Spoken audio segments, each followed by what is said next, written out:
Bonjour tout le monde, I'm Diane, welcome back to Oui In France, and let's get into it. So back in New York City, it was completely normal to hear accents from non-native English speakers multiple times a day, from my coworkers to friends to people I interacted with in day-to-day life. But now, fast forward a few years, I live in France and the tables have turned. So instead of me being on the receiving end of that non-native accent, I'm the one speaking with the accent. And it's true, most of us who learned a second language as an adult have a foreign accent when we speak it. And for me, that language is obviously French. So let's talk about things that are true when you have a foreign accent, some good and some, well, not so good.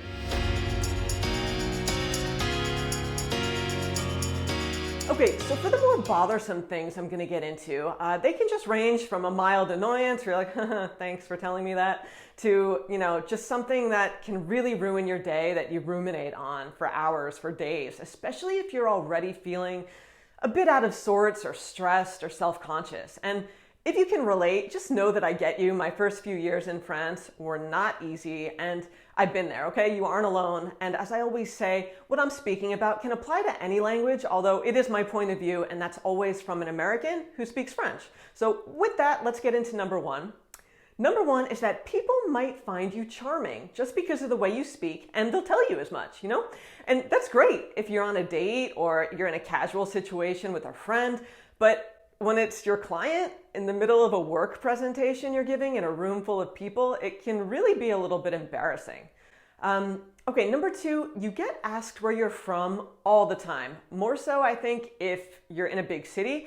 And I think people are genuinely curious, especially if they aren't used to hearing that accent.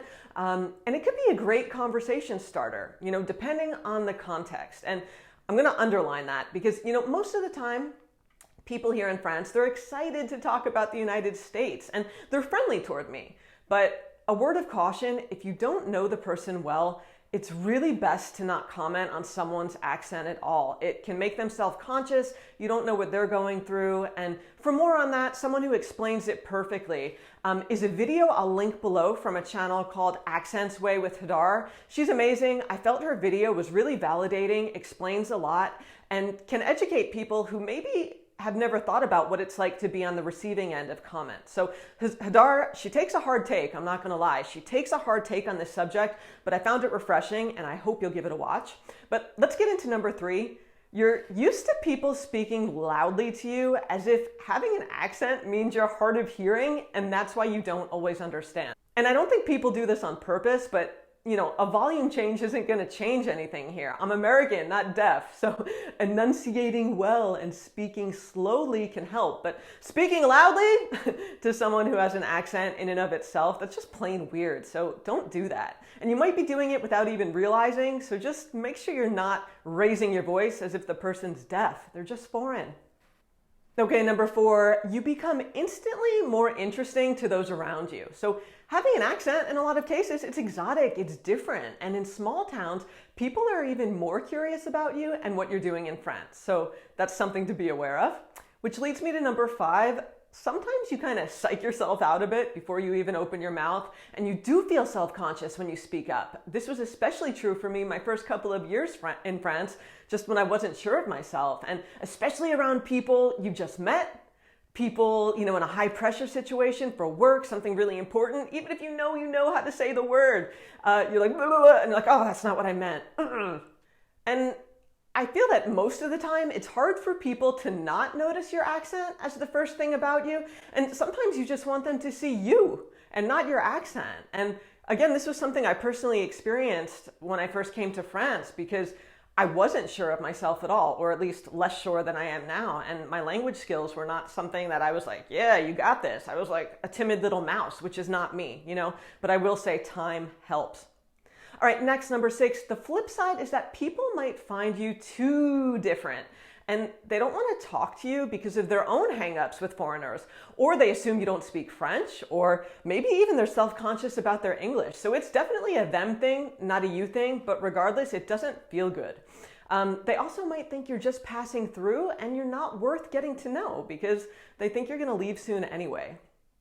All right, number seven, people might cut you off mid-sentence and talk over you more than you're used to in your native tongue. And I hate this. And it might not have anything to do with your accent. It could just be the person. But I will say I find it really frustrating when I'm doing my best to get my words out and, think through what I'm saying, and someone interrupts me or finishes my sentences. And yeah, people, some of them, they're just interrupters and they do it to anyone. But I find it, as someone who speaks a second language, it annoys me way more in French because I have to be more deliberate with my language and it takes more effort. Okay, number 8, people speak to you at regular speed, which means fast, especially when you're still learning, you're at the beginner stage. And you get used to people not realizing an accent might mean you're still learning. You just came to France. And playing catch up is mentally exhausting. It can feel that way, when you're speaking to a frantic speaker who always speaks really fast, and you're always a few words behind in your head. Again, this is another one that I feel gets better with time, so hang in there. All right, number 9, especially in the beginning, people will ask, oh, do you speak French?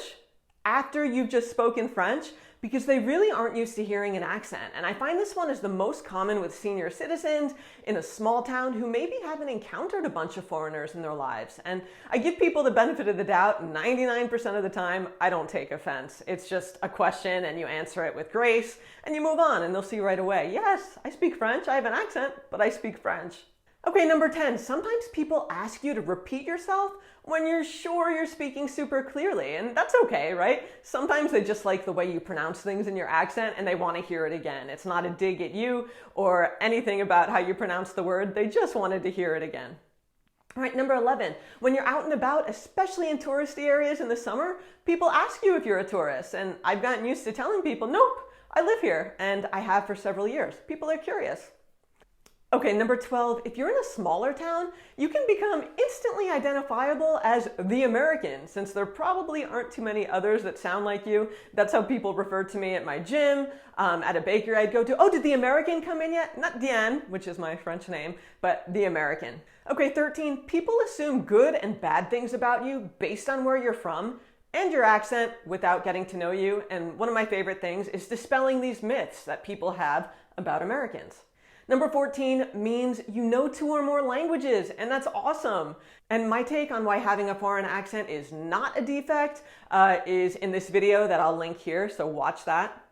All right, number 15, I hate this one. People will automatically lean in and squint their eyes when you talk, and I find this really unnerving because they're not expecting you to have an accent just by looking at you necessarily, and it catches them off guard. And this nonverbal body language cue of squinting, as soon as I see their eyes starting to go like this, it throws me off, game over. I think the squint is over the top. And I've even caught my mom doing it once when her doctor had a really heavy accent. And after I said, Mom, you got to stop that, because the person on the receiving end, they see the squint and the lean in. And even if you're so confident on top of your game, you see that and it's like, whoa, whoa, whoa, whoa, whoa. You don't have a problem with your eyes, right? You're just having a problem getting used to my accent, or not even a problem. Just listen, open your ears. Don't squint your eyes, because it totally throws me off guard. I see that and I just want to walk away. It's like, yes, I have an accent. Listen up. Don't squint your eyes at me.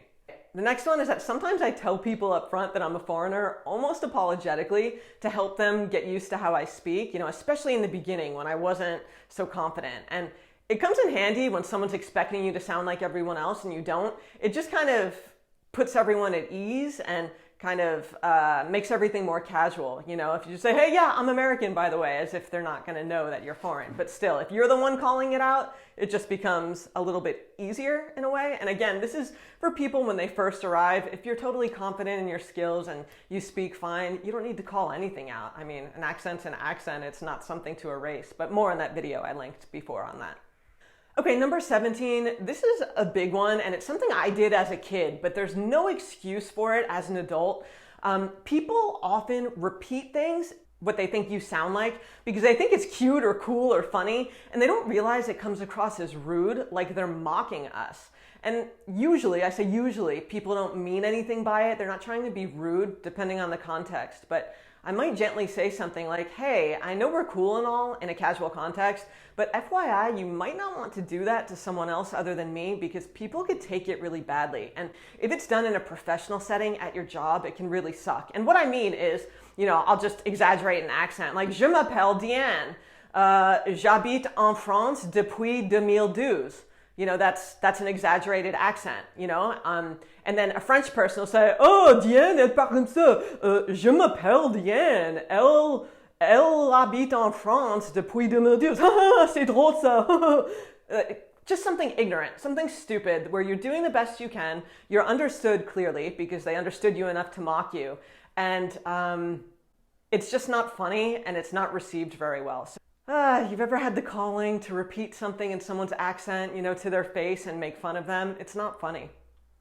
Okay, this is one I'm definitely guilty of, and I still do it to this day. You might find yourself smiling and being more friendly than usual when you're speaking that foreign language to overcompensate for your otherness. It's like being super nice and smiley and friendly will make people forget, or at least make them notice less that we're foreign and that we have an accent, something that divides us and makes us different, you know? So you overcompensate by being a really friendly, happy, fun version of yourself to be like, oh no, I'm not different, I'm cool.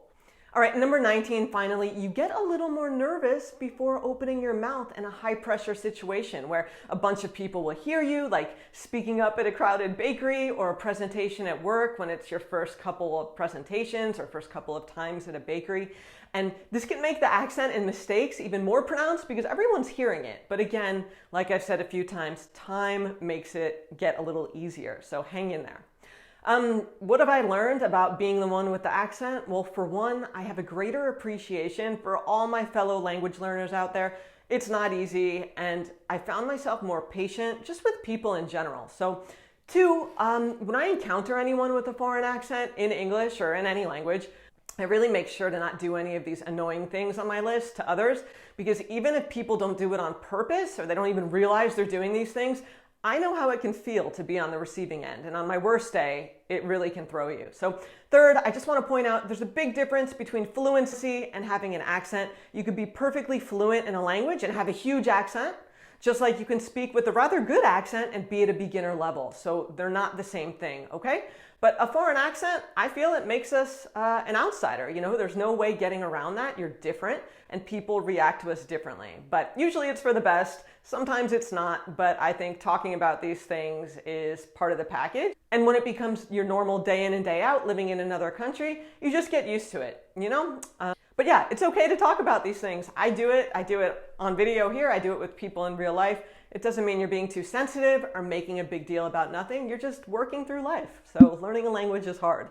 What about you? Let me know if you can relate to anything I've said here. Do you have anything to add? I'd love to hear from you down below in the comments because I love talking about accents. And finally, a huge thank you for being a part of the Oui In France community. I really do appreciate that. And if you enjoy this type of content and you want more on everyday French life and beyond, I'd love for you to hit subscribe, give me a thumbs up. You can check out my line of Francophile merch that I designed and visit my links down below. And yeah, I'll see you right back here on Oui In France soon. Salut!